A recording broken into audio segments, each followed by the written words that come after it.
Hello friends, मी अनुजा स्वागत करते माझ्या नवीन यूट्यूब चॅनलवर क्विक कुक विथ अनुजामध्ये। तर आज आपण बनवणार आहे बरबटीची उसळ। बरबटीची उसळ बनवण्यासाठी मी पहिले 2 तास अगोदर ही बरबटी भिजत टाकली होती। बरबटी भिजल्यानंतर ही अशी दिसणार। त्यानंतर मी याला कुकरमध्ये लावून घेतलेलं होतं। एक मोठ्या गॅसवर सिटी आणि कमी गॅसवर 1 मिनिट ठेवून घेतलं। मी इथे बेसिक इन्ग्रेडियंट्स घेतले: कांदा, टमाटर, सांबार, 1 कढीपत्ता आणि 1 लिंबाचा रस। गरम तेलामध्ये मी आता इथे मोहरी टाकलेली, लगेचच कढीपत्ता आणि कांदा टाकून घेतलेला। कांदा ब्राऊन होईपर्यंत ठेवला। त्यात लगेचच टमाटर टाकल्यानंतर मी त्यात लगेचच मीठ टाकलं आणि त्याला परतवून घेतलं। टमाटर व्यवस्थित त्याला तिथे शिजू दिलं। थोडीशी हळद मी यात टाकलेली आहे।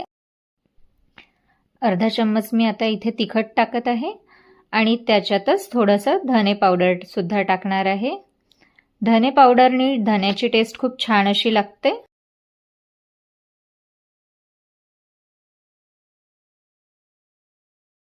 त्याला व्यवस्थित आता मी एकत्र करून घेते आहे। यात मी आता बरबटी टाकली आहे, त्याला परतून घेतलं आणि त्यात गूळ सुद्धा टाकते आहे।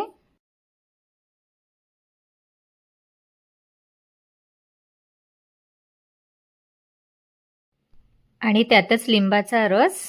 लगेचच गॅस बंद करून द्या आणि ही अशी चिवड्यासोबत आंबट, तिखट आणि गोड अशी उसळ सर्व करा। Thank you.